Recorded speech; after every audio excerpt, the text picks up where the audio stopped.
Welcome back to First Take, ladies and gentlemen. We're on the road for the NBA Finals. We're in Oakland. We're handling town business, as they like to say. Cavs in 6. We at the desk want to see 7 because we think it's such a great series. Just as fans, we want to see 7 games. They do not agree here. Our next guest was eliminated from the first round of the playoffs by LeBron and the Cavs. Celtics guard Isaiah Thomas is here. The audience clearly wants to continue their chat, Skip. You guys, I was giving him a wonderful introduction. I was saying give it up for Celtics guard Isaiah Thomas amongst the chant. Can you guys give him a round of applause, please? Put your hands together for him. I'd appreciate that. Thank you. Obviously, we should know that LeBron and the Cavs took you guys out in the first round in the Eastern Conference playoffs. However, I want to talk about this specifically. You were there when Kevin Love was injured. Kelly Olynyk said it was just an accident. He didn't do it purposefully. But let's talk about that series and how it plays out. If Kevin Love is still playing, how do you see the series ending? I think the Cavs will win. Do you think they're going to win now? Do you believe they'll win without him? No, I don't think they'll win without. LeBron needs help. And nobody's helping them at this point. So I think the Warriors will definitely win this series. Do you find yourself as a guard, the miniature guard that you are in terms of your ability? He's 5'9". So you know, yeah, I got man love for you. He knows that about. Yeah. I mean, you got skills, you can ball, but more importantly, I'm watching the guards on Cleveland as a guard in the NBA. Do you find yourself frustrated that, man, if I were playing with LeBron, oh my goodness, I can't believe the help he's not getting. What goes through a guard's mind that's not playing with LeBron when you see what's going on in this series? I mean, LeBron just makes the game so much more easier than for anybody out there on the court, and it's kind of not embarrassing, but it's embarrassing. Okay, you said it. You said it. It's not. He needs help, and it's sad because they're in the NBA, and it's like they're playing hot potato. When he passes it, they pass it right back. And you can't win a championship like that. You got to do something. By the way, when you refer to miniature, you know what they say about dynamite? It comes in small packages. This right here. This is some dynamite in small packages. No question. Thank you. You got it. That's true. Now, you realize if Kevin Love had not gotten hurt in your series, Tristan Thompson would not have emerged as a force in these playoffs the way he has emerged. He just wouldn't have gotten the playing time. He wouldn't have gotten the shine. He wouldn't have gotten the run that he has gotten, where he's become a featured part of this attack on both ends. So I can make a case that they've been a little better off without Kevin Love. That's tough to say. I mean, Tristan Thompson has played very well. He has. I mean, he surprised a lot of people. He's probably going to make a lot of money. I'd say he just made a lot of money. Yep. After this year. But, I mean, it's Kevin Love, though. Like, that's an all-star guy that before this year, what he averaged, 26 and 12. Like, you can't take that away from him. And I think with him, it would have definitely made it a better chance to win this series. But LeBron has no help. And, I mean, everybody in the world sees that. I'm going to go back. Let me make this statement before I ask you this question about the Cleveland Cavaliers. I don't believe for one second that Kelly, Olynyk, yeah, that he intentionally tried to separate Kevin Love's shoulder. But I do believe that was an MMA move, for crying out loud.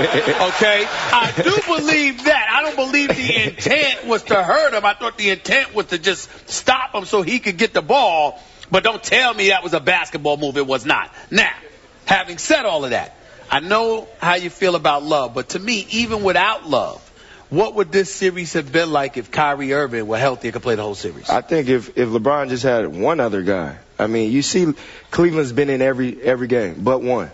I mean, they've led almost the whole game, each game, and they just don't have enough at the end. I mean, they run out of gas. Yeah, they run out of gas. LeBron ran out of gas, and Golden State obviously has more help, and they are the better team right now. So we just discussed this, and I want your thoughts on this. All of a sudden, a guy in Andre Iguodala, who once upon a time back in 06-07 made 82% of his free throws for a whole year, can't make a free throw. He goes 2 for 11. As a shooter, what is going on, in your view, in his head right now with the demons he's got to work through to start making free throws? like last night when we seen it, he was kind of clocked out. I mean, you could tell he didn't want to go to the free throw line. He did not. He did not want to be at that free throw line. And it's tough in those situations. When you're missing free throws, the crowd is like, oh, my gosh, you can't make a free throw. Like, that's tough. And that messes with a guy's mental side of things and messes with his confidence. So I think Cleveland should have definitely used that more and made him. We're assuming that they will to start off game 6. I would do something different. Skip, Isaiah, I'll paint it this way, and you tell me what you think, Isaiah. I'm of the mindset that Andre Iguodala has the assignment of his life. It's not the moment that it be in the NBA Finals because he's doing well at everything else. But that adrenaline rush that you are on that requires you to lock in and to do more than you've ever been asked to do. Going to the free throw line, you have to calm down. You have to settle. I'll buy that. And some guys don't know how to do that. And I think that's what's happening with Andre Iguodala. To that you say what? I think so, too. He's just not. He has to lock in. Somehow, he's a pro. I mean, he's been in here, 10-plus years. He has to figure it out. Yeah. Never been here, though. Never been in the finals. He hasn't. I mean, and I couldn't even explain how that feeling is because I've never been there. But at the same time, as a pro, you have to figure it out. You got to be able to. Do you think fatigue has been a factor? No, but he's playing so hard against LeBron on the defense. I know it's not fatigue because he's in phenomenal shape and he's hyped about being here. It's not fatigue with him. It's having that ability to settle down because you're amped up, not just offensively in terms of, first of all, you're being dared because they put Timothy Mozgov, somebody like that on you, and they're leaving you open and saying, we're going to guard everybody else. Damn it, shoot the ball. You're like, what? So all of a sudden you're hyped up about that. Then you've got to be hyped up about defending the best player in the world. So you're doing all of these things on both ends of the floor. Now you've been inserted into the starting lineup, playing additional minutes. I think what's his numbers here in terms of 42 minutes, 28 seconds. That's more minutes. He's coming off the bench this year. So you're playing, and then all of a sudden you got to settle down, sort of woosah, for lack of a better word, and go, all right, I got to settle down and hit these free throws. I think that's the adjustment that he's struggling to make because he's never been this awful. No. But he's shooting like a big man. Yeah. Ooh. Like a DeAndre Jordan big man, I'm talking about from the free throw line. I know. I didn't say that. I'm saying from the free throw line, not from the field. Not from the field, just from the free throw line. Well, I made the point. LeBron had a shot to tie it at 86 with 4:24 left in the game. And Iguodala comes right down from the corner and makes the shot of the night, which was the breakaway three that started to develop a little cushion. Then LeBron didn't box out Harrison Barnes, and Iggy got the little putback. All of a sudden, it goes to a 7-point game, and that's when Steph went off. Okay, so we should ask him about Steph. What your view of Steph last night? What do you think? MVP. I mean, he took over when he needed to. The plays he makes is unbelievable. The plays he makes are like the plays you try to do in video games. Right. I mean, the shots he takes, the shots he makes, he's unbelievable shot maker, and he showed why he's the MVP. So do you think it'll be Warriors in 6 or 7? I think it'll go 7. You think it'll go 7? I think it'll go 7. So LeBron will replenish. Yeah, but the Warriors will win in 7. The Warriors in 7. Let's not ignore Draymond Green for a second, y'all. Yeah. Draymond Green was getting vilified, and rightfully so, because as he admitted, he was got on. When your grandmama got a text you and said, you're playing bad. I mean, you know it's bad. When grandma, baby, you got to play better. I mean, you know it's bad then. You know, that's how grandmamas talk to folks. You know, I remember my grandma did that. Here's the bottom line, though. He has shown up over the last 2 games, and he has been what Matthew Dellavedova was coming into Game 4. Draymond Green has stepped up and played that role, and I got to give him love for that because his money's coming up now. We want him to get his money, and he wasn't earning it the first 3 games.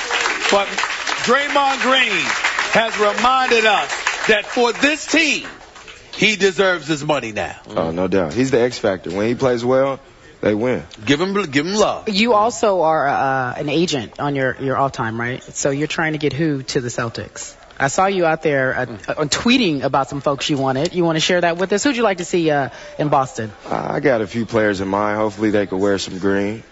I won't say no names, but... You won't? I won't. Okay. I won't. Some big guy. Some big guy.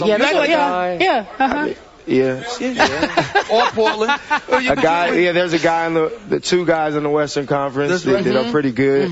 That hopefully they can make it over East. You act like you like in Boston. I do. I mean, they like from Sacramento to Boston. They like me, so I like them. Phoenix to Boston, right? Yeah. Phoenix was a little pit stop, but. All right, give it up for Isaiah Thomas. Thank you so much for being here. Such a pleasure. Good luck next season.